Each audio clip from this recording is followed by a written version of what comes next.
224 రోజు దేవుని యొక్క వాక్యాన్ని చదువుకుందాం. యెహెజ్కేలు గ్రంథము 16వ అధ్యాయము. మరియు యెహోవా వాక్కు నాకు ప్రత్యక్షమై ఇలాగు సెలవిచ్చెను, నరపుత్రుడా, యెరూషలేము చేసిన హేయకృత్యములను దానికి తెలియజేసి నీవిలాగు ప్రకటింపుము. ప్రభువైన యెహోవా యెరూషలేమును గూర్చి ఈ మాట సెలవిచ్చుచున్నాడు. నీ ఉత్పత్తియు నీ జననమును కనానీయుల దేశ సంబంధమైనవి. నీ తండ్రి అమోరీయుడు, నీ తల్లి హిత్తీయురాలు. నీ జనన విధము చూడగా నీవు పుట్టిన నాడు నీ నాభి సూత్రము కోయబడలేదు, శుభ్రమగుటకు నీవు నీళ్లతో కడగబడనూ లేదు.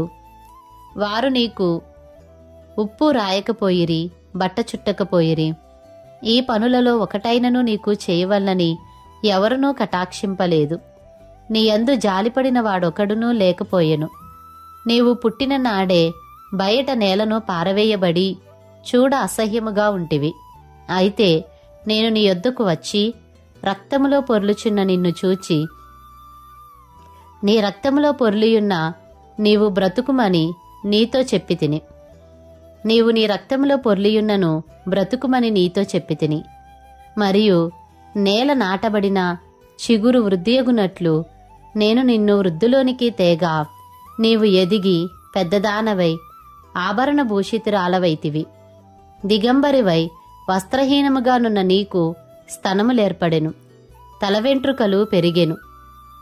మరియు నేను నీ యొద్దకు వచ్చి నిన్ను చూడగా ఇష్టము పుట్టించు ప్రాయము నీకు వచ్చియుండెను గనుక నీకు అవమానము కలుగకుండా నిన్ను పెండ్లి చేసుకుని నీతో నిబంధన చేసుకొనగా నీవు నా దానవైతివి.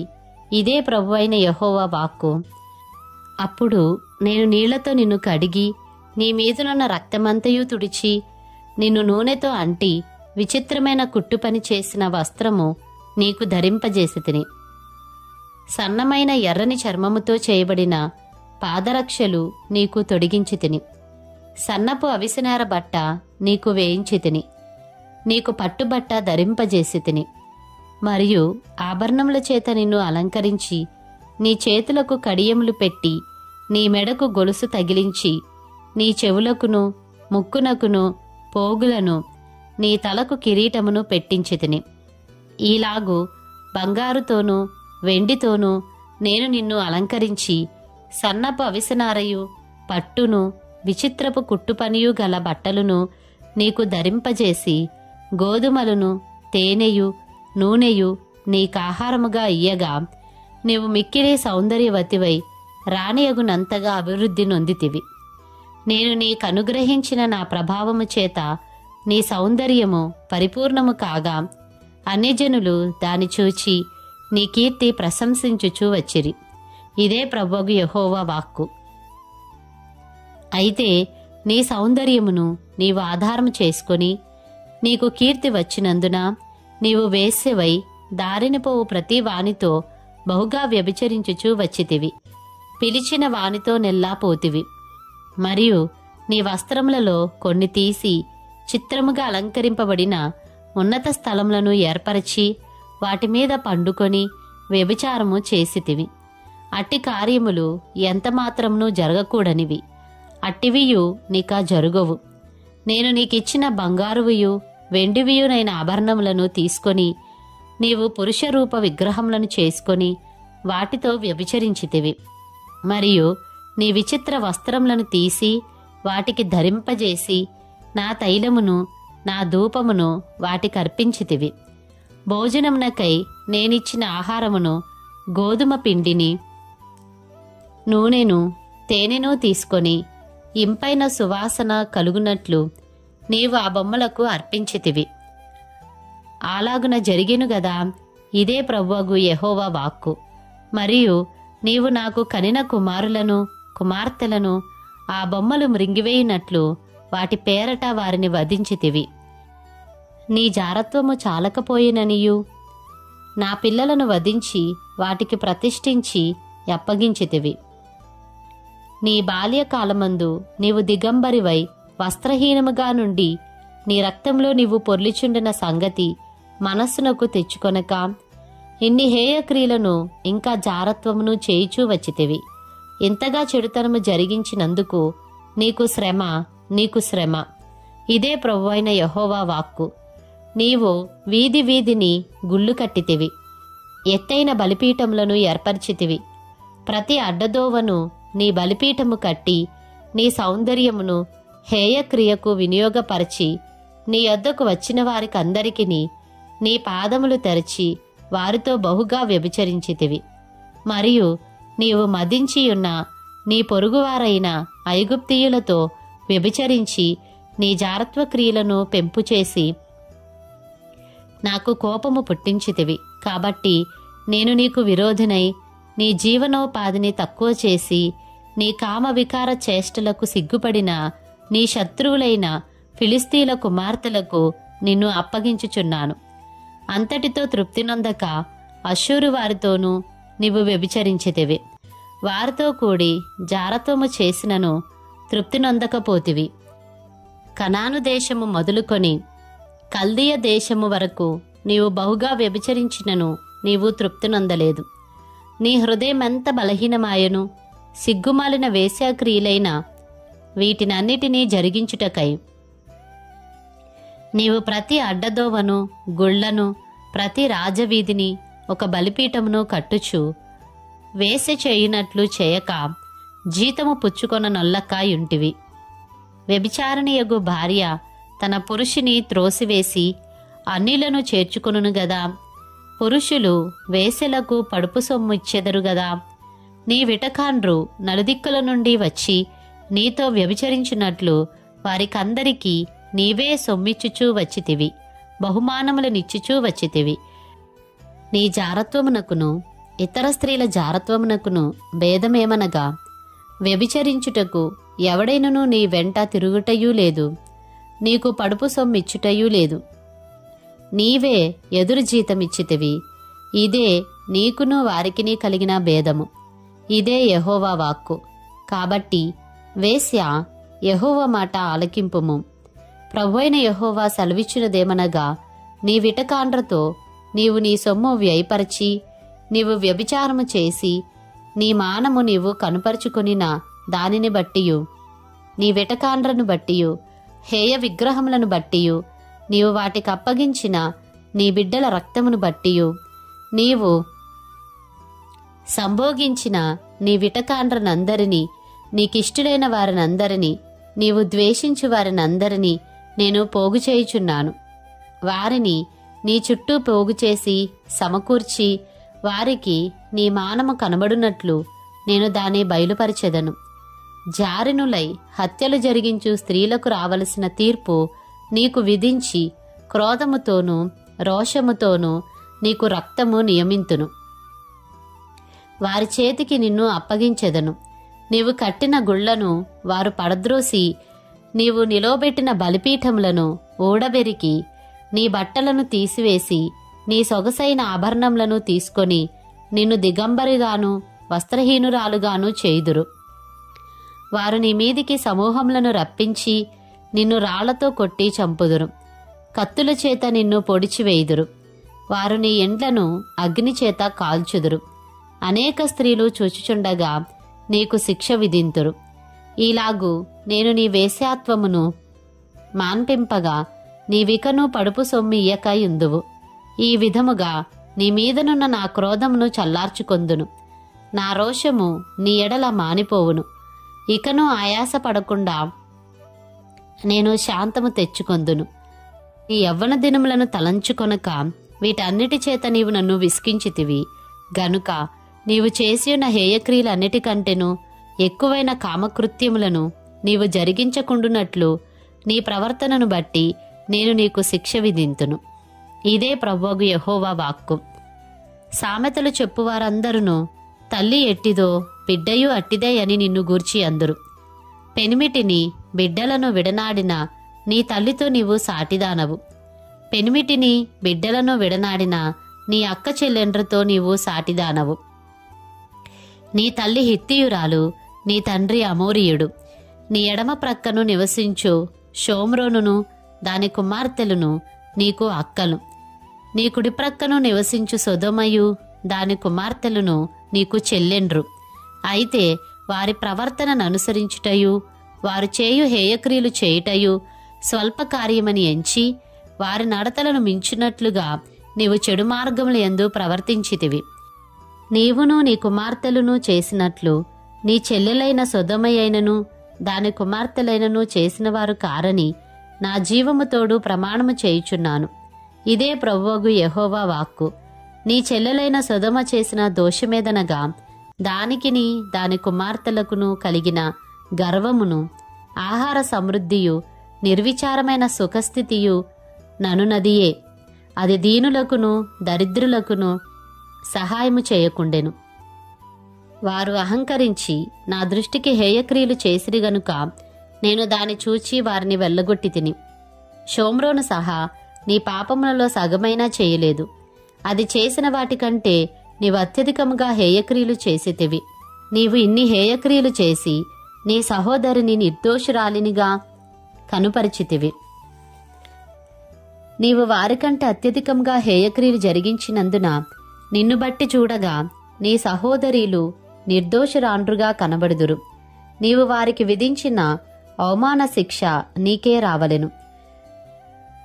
నిన్ను బట్టి చూడగా నీ సహోదరీలు నిర్దోషురాండ్రుగా కనబడుదురు గనుక నీవు అవమానపరచబడి సిగ్గునొందుదువు.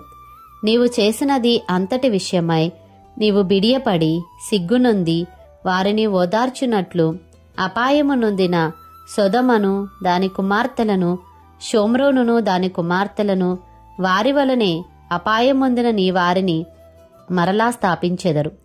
సొదొమయు దాని కుమార్తెలను తమ పూర్వస్థితికి వచ్చెదరు.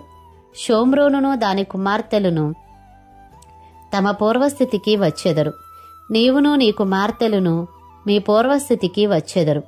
నీ చుట్టూ ఉండి నిన్ను తృణీకరించిన ఫిలిస్తీల కుమార్తెలను, సిరియా కుమార్తెలను నిన్ను అవమానపరచగా నీ దుర్మార్గము వెల్లడి చేయబడకముందు నీవు గర్వించి ఉన్నప్పుడు నీ చెల్లెలగు సొదొమ ప్రస్తావమెత్తకపోతివి. నీవు చేసిన మోసమును, నీ హేయకృత్యములను నీవే భరించితివి. ఇదే యెహోవా వాక్కు. ప్రభువైన యెహోవా ఇలాగున సెలవిచ్చుచున్నాడు. చేసిన నిబంధనను భంగము చేయవలనని ప్రమాణమును తృణీకరించుదానా, నీవు చేసినట్టే నేను నీకు చేయబోచున్నాను. నీ యవ్వన దినములయందు నేను నీతో చేసిన నిబంధనను జ్ఞాపకమునకు తెచ్చుకొని ఒక నిత్య నిబంధనను నీతో చేసి దాన్ని స్థిరపరుతును. నీ అక్క చెల్లెండ్రు నీవు చేసిన నిబంధనలో పాలివారు కాకుండినను నేను వారిని నీకు కుమార్తెలుగా ఇయ్యబోచున్నాను. నీవు వారిని చేర్చుకొనున్నప్పుడు నీ ప్రవర్తన మనస్సునకు తెచ్చుకొని సిగ్గుపడుదువు.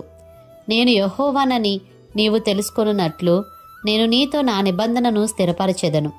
నీవు చేసినది అంతటి నిమిత్తము నేను ప్రాయశ్చిత్తము చేయగా దానిని మనస్సునకు తెచ్చుకొని సిగ్గుపడి సిగ్గుచేత నోరు మూసుకొందువు.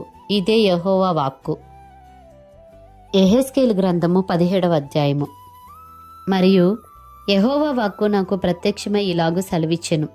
నరపుత్రుడా, నీవు ఉపమాన రీతిగా విప్పుడు కథ ఒకటి ఇశ్రాయేలీలకు వేయుము.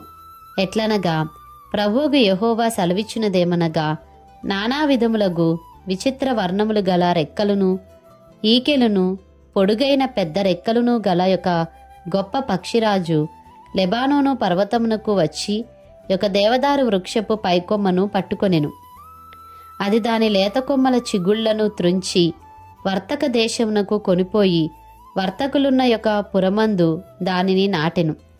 మరియు అది దేశపు విత్తనములలో కొన్ని తీసుకొని పోయి గన్నేరు చెట్టును నాటినట్లుగా విస్తారము పారు నీరు కలిగి బాగుగా సేద్యము చేయబడిన భూమిలో దాని నాటెను. అది చిగుర్చి పైకి పెరుగక విశాలముగా కొమ్మలతో అల్లుకొని గొప్ప ద్రాక్షవల్లి ఆయెను. దాని కొమ్మలు ఆ పక్షిరాజు వైపున అల్లుకొనుచుండెను. దాని వేళ్లు క్రిందికి తన్నుచుండెను. అలాగున ఆ ద్రాక్ష చెట్టు శాఖోపశాఖలుగా వర్ధిల్లి రెమ్మలు వేసెను. పెద్ద రెక్కలును విస్తారమైన ఈకెలును గల ఇంకొక గొప్ప పక్షిరాజు కలడు. ఆ చెట్టు శాఖలను బాగుగా పెంచి బహుగా ఫలించు మంచి ద్రాక్షవల్లి అగునట్లుగా అది విస్తార జలము గల మంచి భూమిలో నాటబడి ఉండినను ఆ పక్షిరాజు తనకు నీరు కట్టవలనని తన పాదుల కాలువలో నుండి అది ఆ పక్షి తట్టు తన వేళ్లను త్రిప్పి తన శాఖలను విడిచెను. కావున నీవిలాగు ప్రకటింపుము, ప్రభువు యెహోవా సెలవిచ్చినదేమనగా, అట్టి ద్రాక్షవల్లి వృద్ధినొందున అది ఎండిపోవునట్లు జనులు దాని వేళ్లను పెరికి దాని పండ్లు కోసివేతురు. దాని చిగుళ్ళు ఎండిపోగా ఎంతమంది సేద్యగాండ్రు ఎంత కాపు చేసినను దాని వేళ్లు ఇక చిగురింపవు. అది నాటబడినను వృద్ధి పొందున తూర్పుగాలి దాని మీద విసరగా అది బొత్తిగా ఎండిపోవును. అది నాటబడిన పాదిలోనే ఎండిపోవును. మరియు యెహోవా వాక్కు నాకు ప్రత్యక్షమై ఈలాగు సెలవిచ్చెను, తిరుగుబాటు చేయు వీరుతో ఇట్లనుము, ఈ మాటల భావము మీకు తెలియదా? ఇదిగో, బబులోను రాజు యెరూషలేమునకు వచ్చి దాని రాజును దాని అధిపతులను పట్టుకొని తన యొద్ద నుండుటకై బబులోను పురమునకు వారిని తీసుకొని పోయెను. మరియు అతడు రాజసంతతిలో ఒకని ఏర్పరచి ఆ రాజ్యము క్షీణించి తిరుగుబాటు చేయలేక యుండునట్లును తాను చేయించిన నిబంధనను ఆ రాజు గైకొనుట వలన అది నిలిచియుండునట్లును అతనితో నిబంధన చేసి అతని చేత ప్రమాణము చేయించి దేశములోని పరాక్రమవంతులను తీసుకుని పోయెను. అయితే అతడు తనకు గుర్రములను గొప్ప సైన్యమునిచ్చి సహాయము చేయవలనని అడుగుటకై ఐగుప్తు దేశమునకు రాయబారులను పంపి బబులోను రాజు మీద తిరుగుబాటు చేసెను. అతడు వర్ధిల్లున అట్టి క్రియలను చేసిన వాడు తప్పించుకొనునా? నిబంధనను భంగము చేసెను గనుక తప్పించుకొనడు. ఎవనికి తాను ప్రమాణము చేసి దాని నిర్లక్ష్య పెట్టెనో, ఎవనితో తాను చేసిన నిబంధనను అతడు భంగము చేసెనో, ఎవడు తను రాజుగా నియమించెనో ఆ రాజునొద్దనే బబులోను పురములోనే అతడు మృతునొందునని నా జీవము తోడు ప్రమాణము చేయుచున్నాను. ఇదే ప్రభువైన యెహోవా వాక్కు. యుద్ధము జరుగగా అనేక జనులను నిర్మూలము చేయవలనని కల్దీయులు దిబ్బలు వేసి బురుజులు కట్టిన సమయమున ఫరో ఎంత బలము ఎంత సమూహము కలిగి బయలుదేరినను అతడు ఆ రాజునకు సహాయము ఎంత మాత్రము చేయజాలడు. తన ప్రమాణము నిర్లక్ష్యపెట్టి తాను చేసిన నిబంధనను భంగము చేసెను. తన చెయ్యి ఇచ్చియు ఇట్టి కార్యములను అతడు చేసెనే అతడు ఎంత మాత్రమును తప్పించుకొనడు. ఇందుకు ప్రభువైన యెహోవా ఇలాగు సెలవిచ్చుచున్నాడు, అతడు నిర్లక్ష్యపెట్టిన ప్రమాణము నేను చేయించినది గదా, అతడు రద్దుపరచిన నిబంధన నేను చేసినదే గదా. నా జీవము తోడు ఆ దోష శిక్ష అతని తల మీదనే మోపుదును. అతని పట్టుకొనుటకై నేను వలనొగ్గి అతని చిక్కించుకొని బబులోను పురమునకు అతని తీసుకొని పోయి నా మీద అతడు చేసి ఉన్న విశ్వాసఘాతుకమును బట్టి అక్కడనే అతనితో వ్యాజ్యమాడుదును. మరియు యెహోవానగు నేనే ఈ మాట సెలవిచ్చితినని మీరు తెలుసుకొనున్నట్లు అతని దండువారిలో తప్పించుకొని పారిపోయిన వారందరూ ఖడ్గము చేత కూలుదురు. శేషించిన వారు నలుదిక్కులా చెదిరిపోదురు. మరియు ప్రభువైన యెహోవా ఈ మాట సెలవిచ్చుచున్నాడు, ఎత్తైన దేవదారు వృక్షపు పైకొమ్మ ఒకటి నేను తీసి దాని నాటుదును. పైగానున్న దాని శాఖలలో లేతదాని త్రుంచి అత్యున్నత పర్వతం మీద దాని నాటుదును. ఇశ్రాయేలు దేశంలోని ఎత్తుగల పర్వతము మీద నేను దానిని నాటగా అది శాఖలు విడిచి బహుగా ఫలించు శ్రేష్టమైన దేవదారు చెట్టగును. సకల జాతుల పక్షులను దానిలో గూళ్ళు కట్టుకొనును. దాని కొమ్మల నీడను అవి దాగును. మరియు యెహోవానగు నేనే ఘనమైన చెట్టును నీచమైనదిగాను, నీచమైన చెట్టును ఘనమైనదిగాను చేయువాడననియు, పచ్చని చెట్టు ఎండిపోవునట్లును ఎండిన చెట్టు వికసించునట్లును చేయువాడననియు భూమి అందుండు సకలమైన చెట్లకు తెలియబడును. యెహోవానగు నేను ఈ మాట సెలవిచ్చితిని, నేనే దాన్ని నెరవేర్చెదను.